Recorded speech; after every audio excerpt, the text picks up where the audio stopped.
안녕하세요. 직장 고수입니다. 삼성전자와 대학 교직원으로 근무하면서 느낀 경험을 토대로 대학 교직원이 이런 사람들에게 왜 최고의 직장인지 지금부터 얘기해 보겠습니다. 한 10년쯤 되었나요? 언제부턴가 신의 직장이라 불리며 대학 교직원의 인기가 하늘을 찌르기 시작했죠. 그러면서 인터넷에는 대학 교직원을 준비하는 사람들의 모임도 많이 생겨났고요. 그런데 요즘에는 최고의 워라밸과 호화복지를 제공하는 신의 직장이라고 믿고 왔는데 도대체 이게 뭐냐라며 불만을 토로하거나 입사한 지 3년에서 5년쯤 되어 이직하는 사람도 조금씩 늘고 있습니다.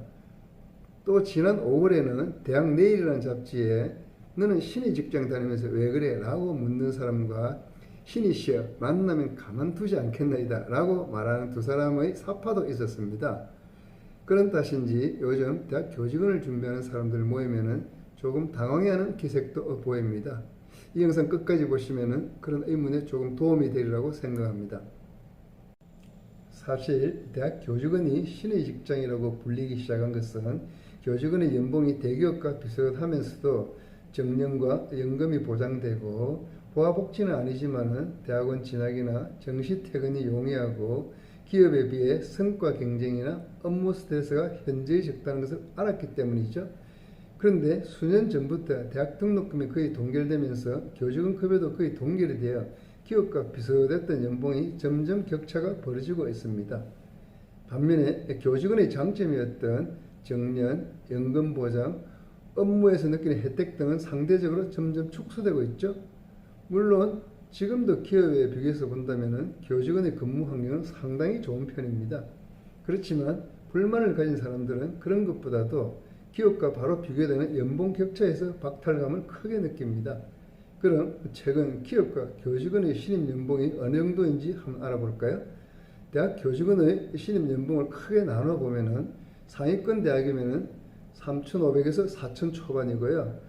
중위권 대학이나 지방 상위권 대학이면 3,000에서 3,500만 원 정도입니다. 지방에는 아직도 2천만 원대에 머무는 대학도 들어 있습니다. 대기업은 어느 정도일까요?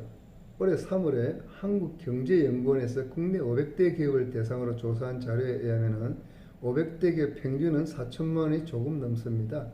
상위 100대 기업은 4,500에서 6천만 원, 상위 35대 기업은 5천에서 6천만 원 정도입니다. 보통 서울 소재 상위권 대학에서 수백 대의 경쟁을 뚫고 합격한 사람이라면 기업과 직접 비교는 어렵지만은 단지 정량적인 지수만으로 보면은 국내 100대는 물론 35대 기업에도 합격할 수 있는 좋은 스펙을 가지고 있습니다. 이런 상황에서 서울 소재 상위권 또는 중위권 대학과 지방 소재 상위권 대학 합격자라면 나도 기업으로 갔으면 500에서 2천만 원 정도를 더 받을 수 있었는데 라고 생각할 수도 있습니다. 그리고 대학 시절에 같이 공부하다가 100대 혹은 35대 기업에 들어간 친구와 비교하게 되면 더 큰 상실감을 느낄 수도 있겠죠. 실제로 자신이 친구와 적성이나 성격, 스타일에 달라서 대학 교직원을 선택한 것인데 교직원의 장점은 보지 않고 기업과의 연봉 차이만 크게 보기 때문입니다. 그러나 교직원에 도전하는 사람이라면 교직원과 기업과의 업무 환경 차이를 정확하게 알고 있어야 합니다. 기업은 수익을 중시하는 목표 지향주의 문화입니다. 성과를 통해 동료들과 치열하게 승진 경쟁을 펼쳐야 하고 환경 변화도 굉장히 빠릅니다. 반면에 대학은 교칙과 학칙을 중심으로 학년제, 학기제로 움직이는 반복 업무의 성격이 강하죠. 더 중요한 것은 성과 경쟁과 업무 스트레스가 현저히 적다는 것입니다. 실제로 기업과 대학 교직원으로 일하는 사람들을 보면은 적성이나 성격, 가치관이 많이 다릅니다. 나이 드신 분 중에는 적성이 뭐 그리 중요하냐, 돈만 많이 주면 좋지라고 생각하는 사람도 많습니다. 그러나 자신의 적성이나 성격과 맞지 않는 환경에서 일하는 게 얼마나 힘든지는 겪어보지 않은 사람은 잘 모릅니다.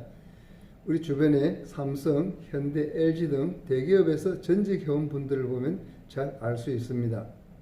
그들은 치열한 성과 경쟁과 스트레스를 견디기 어려워 연봉 차이를 감수하면서 전직해 왔습니다.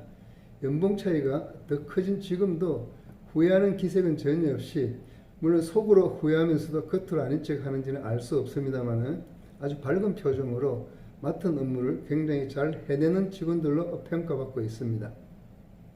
이처럼 아무리 좋은 스펙을 가졌다 하더라도 경쟁과 스트레스에 취약한 사람이라면 높은 연봉만 보고 기업을 택할 경우 매일이 고통스러운 직장 생활이 될 수도 있습니다. 앞으로 학령 인구 감소를 비롯하여 대학도 굉장히 어려운 환경이 예상됩니다.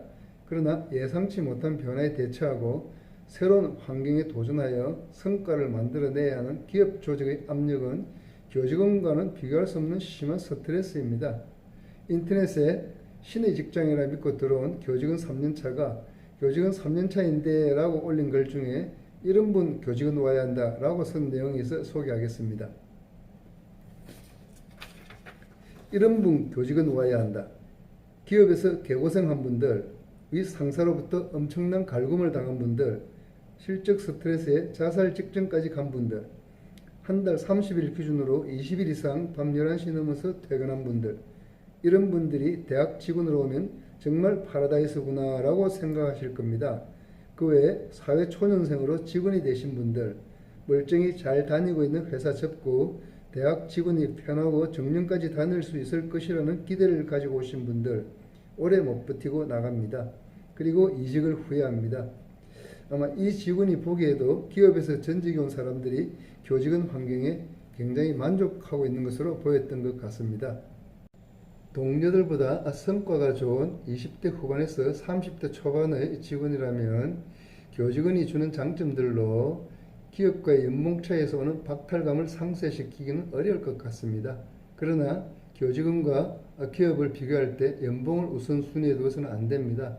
가장 중요한 것은 자신의 적성이나 성격, 스타일에 맞는 직장을 선택하는 것입니다. 스펙이 아무리 좋다 하더라도 정시퇴근 같은 워라밸은 절대 포기하고 싶지 않은 사람, 묵묵히 자신의 일은 하겠는데 치열한 경쟁이나 스트레스는 받고 싶지 않은 사람, 원만한 조직 관계를 위한 사교나 사내 정치 같은 노력은 절대 하고 싶지 않은 사람, 이처럼 자신이 기업 체질이 아니라고 생각이 된다면 비록 연봉차에 따른 금전 손실은 있다 하더라도 연봉차 이상을 워라밸로 보전해주는 대학 교직원이 최고의 직장이 될 것입니다. 대학 교직원이 갖는 장점은 꼭 정직원에만 해당되는 것이 아닙니다. 계약직이나 무기계약직의 경우에도 똑같이 적용됩니다. 순간의 선택이 평생을 좌우할 수 있습니다. 신중하게 선택하십시오. 감사합니다.